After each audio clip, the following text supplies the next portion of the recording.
Masayang araw po mga ka-PL. Pinutakti po ng sangkaterbang basher ang Presidential Communications Office, mga kababayan. Dahil po sa naging post nila na di umano parang inaangkin ng Administrasyong Marcos na itong 299 na mga kababayan nating nakauwi na sa Pilipinas galing sa gitnang silangan ay parang inaangkin di umano nitong Administrasyong Marcos na sila ang nakapagpalikas dahil sa kaguluhan sa gitnang silangan. Pero ang katotohanan naman daw pala nito, mga kababayan, hindi po sila mga tinatawag po nating OFW, no, mga kababayan, kundi sila ay mga turista. Okay? Sa gitnang silangan, baka sa Dubai o saan man sila nanggaling, basta sa gitnang silangan, na na-stranded po dahil sa kaguluhan nga sa gitnang silangan.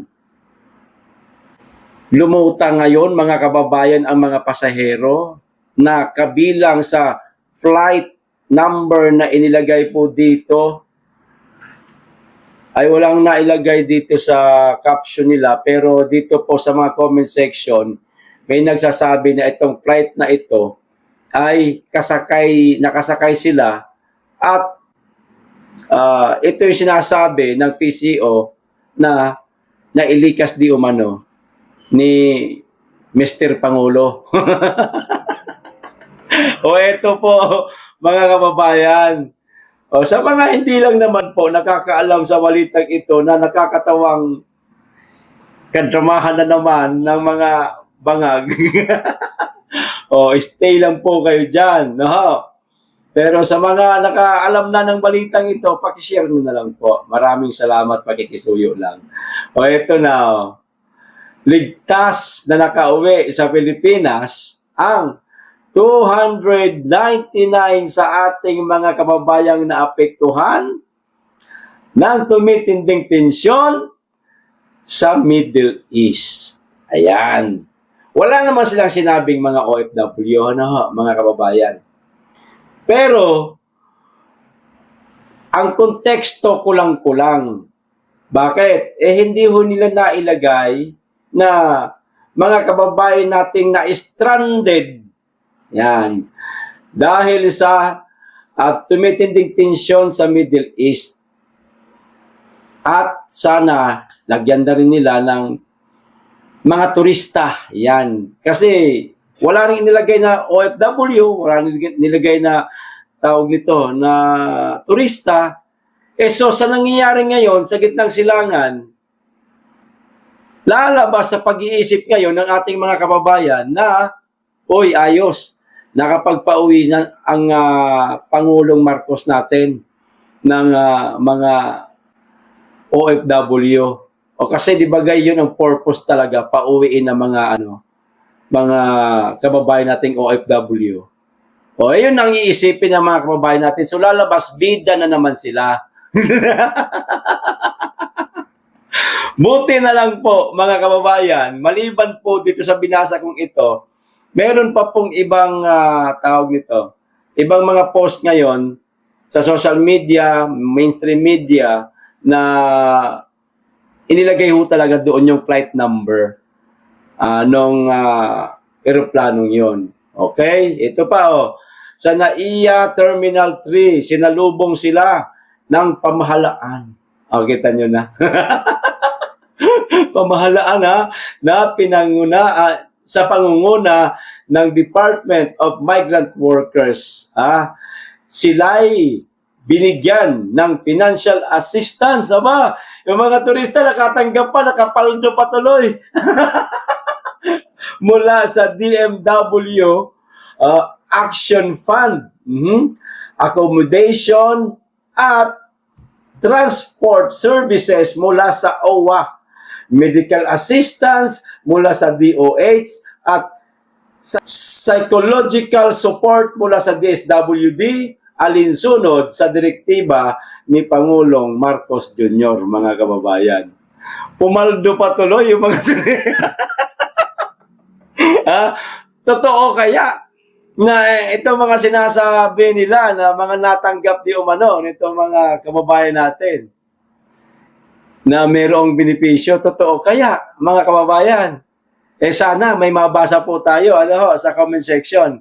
Magbasa tayo ng ilan sa mga sinabi nila, lalong-lalo na itong mga sakay di umano nitong flight na ito. Eto mga kababayan, unang-una nakita ko kagad. Screenshot ko to para ilagay ko dyan para mapasa rin po ninyo. Baka mamaya sabihin ng mga bangag, gumagawa-gawa lang tayo ng tawag nito, dami account para mag-comment kontra sa kanila. Para klaro-klaro nga. Flight EK3364 Dubai arrived in Manila carrying 407 passengers who were stranded in Dubai. 108 tourists and 299 Filipinos. Ulitin ko, 108 tourists, mga kababayan, at 299 Filipinos. All passengers paid their ticket. Kita nyo na? Ang nagbayad ng kanilang mga ticket, syempre sila, mga turista sila, namasyal sila mga kababayan No? Commercial flight and return not connected to OFW program. Boom! Sabi yan ng isang nag-comment, mga kababayan. Ayan, kita nyo naman siguro, ito pa, maghahanap pa tayo ng patunay, mga kababayan, na yung flight na yan ay hindi ang sakay ay mga OFW, kundi mga na-stranded lang. Ito pa isa, medyo mahaba-haba ito.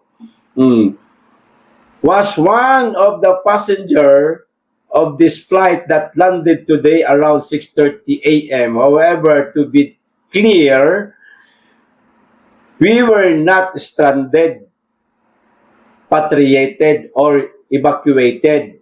We purchased our tickets to our own expenses. Okay? This was not funded by the government. Our flight were canceled due to airspace closure. But thankfully, the UAE handled the situation very well, which allowed us to fly today. Please do not take credit, as if the government paid for our ticket back home. Boom! Let's make sure the information shared is accurate. Shukran. Love, UAE is best, is the best. Naku po, kapwa Pilipino natin, ang pinupuring bansa, ang ibang bansa. Nakakalungkot po mga kababayan, hindi po ang ating inang bansa dahil po sa hindi nila gusto ang administrasyon, kundi ang pangit na sistema ang lumalaganap at malalang korupsyon. Ayan sakay din pala siya sakay din siya was one of the passenger on this flight that landed today around 6:30 a.m. Ayan ano pa tayo? Para klaro tayo, may nakita ako dito may nag-comment na wala daw silang natanggap kahit piso. Napakalayo na ho nun Kasi ang sinasabi dyan, mga kababayan, meron di umanong ibinigay na mga, di ba, benepisyo, cash, financial assistance, yan. Oh. May nag-comment dito, nakita ko to isang araw pa, pero hindi ko na makita rito, baka nasa ilalim na po mga kababayan. Oh. Isa na lang, dagdag ko, para meron tayong maganda-gandang pag-uusapan. Ano? O ito, sa ngalan ng ating Pangulong Ferdinand Marcos Jr., ayan, welcome home po. Ayan. We are thankful that you are all safe. Also, we are much thankful in Emirates sa UAE government sa pag-aalaga sa inyo. Sa pag-prepare ng flight to Manila was we provide support. Said Secretary Kakdak. O eto, credit grabbing kayo, tarpaulin at bayarang media lang dala nyo. Ang ina kasi, di ba, mga kababayan? Grabe. Sobra na sila, mga kababayan. Para lang pabanguhin ang mga pangalan nila. Kung ano-ano na po ang ginagawa nila, nagmumukha na ho silang tanga. Hindi na ho sila naawa sa sarili nila. O ito po yung video, mga kababayan, na upload ng isang uploader sa Facebook, na isang content creator sa Facebook, na eto di umano ang ginagawa, namimilit etong taga DMW, no, sa mga ibang pasahero na namasya lang siguro, tulad din turista din, tapos pinaghawak nga ng placard na sila di umano itong mga nailikas ng gobyerno. Sa pilitan pinahawak ng placard. Kadiri, grabe kayo. Ito na po. Ito nakakatawa talaga ang gobyerno, ano. Kasi nung kinukundina natin na bakit hindi pa sila mag-repatriate, yung mga ibang bansa nag-repatriate na. Aba, bigla-bigla may balitang 299 Filipinos repatriated. Magbalita naman kayo ng maayos. Ito, tignan natin na kung paano sila parang namalimos ng mga Pilipino na sasabihin nilang nag-repatriate. Tignan natin to, Bakit parang lumalabas na nangangalap sila ng mga parating na OFWs? May mga karatula sila kung talagang sila ang nag-repatriate sa mga OFWs galing sa Middle East. Bakit kailangan nila magpakita ng ganitong karatula? Nasa database na nila yan. Alam na nila kung sino-sino. Parang, para ba yung nagdi-distribute sila ng flyers na ayaw mong pansinin, pero hinaharang kanila. Parang ganito,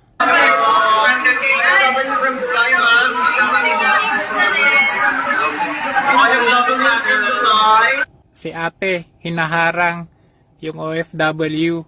Bakit mo kailangang harangin kung alam mo naman talagang kasama yan sa nirepatriate ninyo? Umiwas pa siya pero hinarang. Tignan nyo,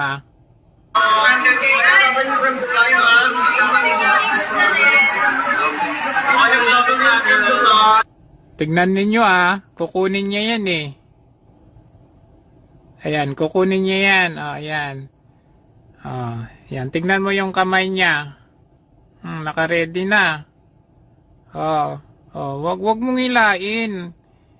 Ayaw nga Pipilit nyo pa. Nakita nyo? Yung kanyang kamay na. Mandedekot pa kayo Ang nag-repatriate niyan, yung UAE government, hindi po kayo. Pagkarating nila ng Pilipinas, bigla kayong magpaparada dyan at sasabihin nyo, "Hoy, kakdak! Kakdak!" Ayan ano sabi nila diyan? OFWs from Dubai. Tapos haharangin ninyo. Bakit mo hinaharang? Punta kayo doon sa DMW office, kunin namin yung inyong mga details para meron kaming mai-report. Ganon yan. Mahiyaya naman kayo sa balat ninyo. Buti kung, ano ba iabot nyo? Buti kung, ayan na, buti kung totoo na yung sinabi ni Marcos na yung mga makakabalik, mabibigyan ng 150,000. O, 150,000 ba yan? Magkano yan? Baka 1,000 lang yan. Nako, inabala nyo pa yung mga OFWs na may mga sundo. Nako talaga, oo. Yung sabi ni Marcos Jr., walang eroplanong makakalipad. Hindi tayo makakapadala ng eroplano. Tapos bigla-bigla nandyan sila. Kasi, yan po ay UAE government-funded na flight. Diyos ko po. Oh, ano na? Oh, nagkabukingan na. Kapag desperado na, mga kababayan, na ipakita sa taong bayan na kunwari meron silang natulungan, meron silang magandang nagawa, lahat gagawin ho niyan, mga kababayan. Desperado na nga eh. Kaso, hindi po natutulog ang Diyos.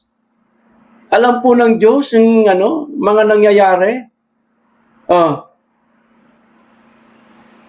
Yung mga totoong pasahero, ipinakita ito ng Diyos sa kanila. Aba, teka, kami ang sakay dyan kami, mga OFW, natulungan ng... Teka, klaruhin natin to. Ayun, nagsipaglabasan. At dahil nga nabuko ang drama, ang pambubudol, kasinungalingan ni Junior, mga kababayan, eto, naglabas na naman sila ng isang balita, mga kababayan, na nag-usap daw po itong presidente ng UAE at ang ating Pangulong Junior. Ang cute ng pangalan no? Pangulong Junior. Parang junior. Di ba? PBBM. Ito na, basahin na natin kaagad. At UAE President nagkausap sa telepono. Ayan. Nagkausap sa telepono ngayong hapon sina Pangulong Ferdinand Marcos Jr. at UAE President Sheikh Mohammed bin Zayed Al Nahyan tungkol sa sitwasyon sa Gulf region. Siyempre, kamustahan. Tapos, kunwari, makikipagbuluhan yan si Junior. Junior! Makikipagbulahan yan. Bulahan niya, siyempre. Bula yan Nabola nga tayo, nabudol nga tayo. Tanging na 32 million lang inang yan. 31 million. Anihain. Piste. Talaga, oo, di ba? Bula-bulahin niyo muna. Ang galing mo naman. Ang galing mo, dumipensa. Ganon, siyempre, kahit na tinamaan na, sabihin niya, nadipensahan niyo yun, galing niyo talaga, wala kaming ganon. Bula-bulahin niyo yan, mga kababayan. Tapos, tuloy natin para maintindihan natin yung buong panibagong malupitang diskarte ni Junior. Junior! Ito. Sa naturang phone call, ipinaabot ng Pangulo ang pakikiisa ng Pilipinas sa mamamayan ng United Arab Emirates sa gitna ng umiiral na tensyon sa rehiyon. So, nakikisimpatya siya o ang ating bansa di umano sa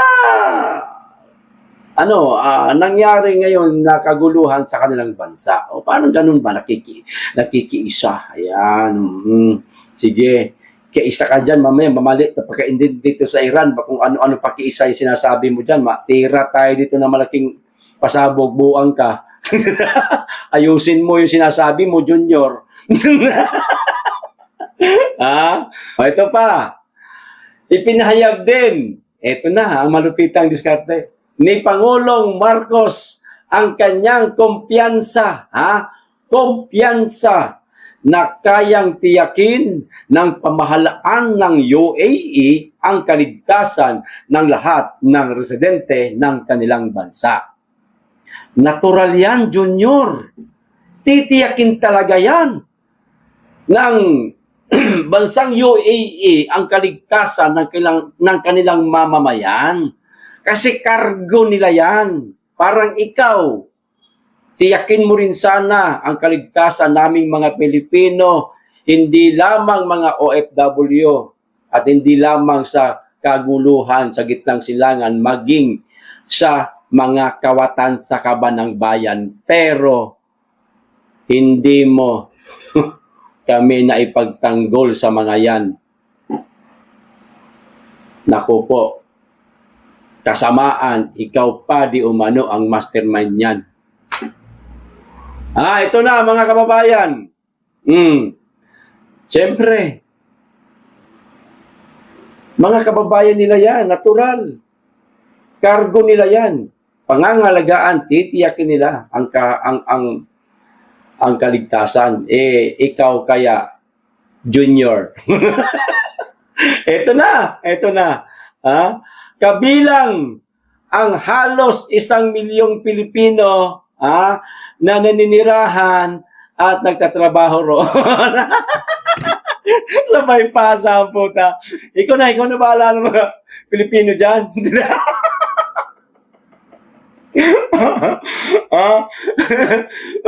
Sabay ganun no? Kaya, di ba? Gawa tayong senaryo.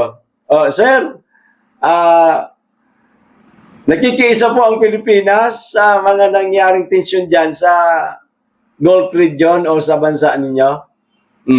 At nagtiwala po kami, kumpiyansa kami sir na kumpiyansa kami sir na ang mga kababayan ninyo maililigtas ninyo yung inyong mga kababayan. Ayan. Siyempre, kababayan nga sir, di ba? Isama mo na rin ang mga Pilipino. Patay tayo dyan. Sabay ka na. Ang tindi Parang nung grade 6 ako, mga kababayan, style ko rin yan Kaso, doon sa kaibigan ko, kumakain ng chichirya, kwento-kwento muna sandali. Alam ko, may laman pa naman. Tapos pagka, mga kwento na konti lang, mga 1 minute lang, sabay, tinga. Yan ang pera pobre lang Siyempre, walang pera, mahirap talaga ang buhay, mga kababayan. Lalo na grabe ang panahon noon, Ganon, di, 3 pirasong chichirya, maramot niyang buwang, bigyan ka lang, respeto ba? Okay na. Parang ganon lang ang datingan ng ginagawa ni Junior. Si Junior talaga, ang kapal ng mukha. Tira naman talaga, Ipinaubaya mo, hindi mo, pambira naman, Sa ibang lahi mo pa, ipinaubaya. Hindi naman lang nagsabi na, mga kababayan ko na nasa gitnang silangan na maaaring, naku po, Diyos ko po, wag naman sana madamay sa kaguluhan dyan. Wag naman kayo tamaan ng mga ligaw na mga papotok nila dyan. Pangalagaan muna ninyo pansamantala ang ating mga kababayan. Kayo, magtulungan kayo habang kami ay paparating pariyan. Yung ganun, kumikilos na po kami. Nakikipag-ugnayan na po kami sa mga bansang nasa delikado ang kalagayan para mailikas namin kayo. Ganun ba? Actually, damay mo na rin ng mga Pilipino po. Ano ba? Kabilang na rin ang halos 1,000,000 Pilipino. Kaligtasan din nila, ha, sir? Anak ng tuta talaga, Wala talaga kayong diskarte, Nyor? Talaga bang hirap na hirap kayong makuha, mailikas ang ating mga kababayan? Nako, Damay pa riyan ang gasolina kasi syempre maraming Pilipino yan. Kung uuwi, halimbawa, kalahati na lang, 500,000 o 400,000 na lang. Naku, kalaki ng costing na magagastos dyan ng gobyerno, mga kababayan. Hindi nila pag-aaksaya ng oras yan. Hindi sila magkakapera dyan eh. Basta yung mga bagay na hindi nila pagkakaperahan, sila pa ang madudukutan ng pera, bahala kayo dyan. Ang tanong, tama kaya ang hinala natin na ganyan sila, mga kababayan? Nagtatanong lang naman po. Hindi naman po nagpaparatang, okay? Huwag niyong i-splice tong video, mga putang ina nyo, kilala ko kayo. Mamaya palabasin nyo dyan sa comment section sa inyong mga titulo na nag-uudyok ako ng ganoon. Walang ganoon ha. Okay? Para klaro-klaro tayo dito. Di ba? Yan, mga kababayan. Kawawa ang ating mga kababayang OFW. Tsumamba pa kayo. Ngayon pa nangyari sa mga bansang kinaroroonan ninyo na ang Pangulo natin malambot pa sa marshmallow. Grabe. Petong Tatay Digong pa ito, mga kababayan. Naririnig niya pa lang yung mga chismis tungkol sa digmaan. Nakahanda na yan. Ang kulang na lang komunikasyon sa mga bansa para makalabas-pasok ang mga eroplanong hahakot sa mga Pilipino. Ngayon, Diyos ko po, 2 araw bago naglabas ng pahayag tungkol sa digmaan sa gitnang silangan. Yun po, mga kababayang OFW, kung meron kayong makita dyan na mga kapwa po natin Pilipino na nangangailangan ng tulong po at meron po kayong kakayahan, kung maaari lang naman, hindi naman namin alam kung kayo mahigpit ang inyong mga amo, sa may mga kakayahan lang tumulong, magtulungan muna kayo, mga kababayan naming mga naiipit dyan sa gitnang silangan, habang wala pang, hindi pa dumadating ang tulong ng gobyerno, kung meron man. Sana meron po. Mga kababayan, manalangin po tayo na sana dumating na kaagad. Ganon. Pag mami ay dahilan ay hindi na makapasok. Magtulungan po tayong lahat, mga kababayan. Kasi kami dito sa Pilipinas, akala nyo masarap ang buhay namin. Naku po. Kung kami lang makapunta ng abroad agad-agad, pupunta na kami. Hindi na muna kami dito. Walang pera pamasahe. Nagtitiis din po kami dito, impierno parang nagliliyab ng mga apoy ang Pilipinas ngayon. Naku po, mga kababayan. Maswerte kayo at nariyan kayo sa ibang bansa kung nasan man kayo ngayon, maliban na lamang sa gitnang silangan na mayroong nangyaring kaguluhan. Maswerte kayo kung kayo ay nasa Japan, yan, sa China, anumang mga bansa na walang nagbabagsakang mga kritis. Swerte kayo. Kasi dito, nako, mahirap na pong magsalita. Hindi ho basta-basta pwedeng kumilos, lalo-lalo na kapag uma-attend ka ng rally, kasi pwede po kayong sampahan kaagad ng kaso. Ganon, alam niyo ho yun. Buti kayo dyan, kita nyo, daming vlogger na mga nasa labas. Di ba? Ang tatapang magsalita. Talagang, di ba? Talagang mula ulo hanggang paa kung tumira. Kasi hindi sila mahahabol maliban na lang kung bang-bang ang labanan. Di ba, mga kababayan? Mga vlogger din sa Pilipinas, nako, Oh. Yung pinakamatapang, yan ang maraming kaso. Ganun lang naman yun. Di ba, mga kababayan? Oh, marami kang pera, hindi ka takot makasuhan. Eh kami, mga pobre lang eh. Oh, masaya na nga kami pag nakabili kami isang sakong bigas sa isang buwan. Di ba? Kaso pa kaya medyo hinay-hinay rin. Oh, pero minsan talaga hindi natin mapigilan, ano, mga kababayan. Lumalabas talaga yung galit natin ba dahil sa mga nararanasan natin. Hindi lang sa korupsyon. Sa kawalang kwenta talaga. Grabe.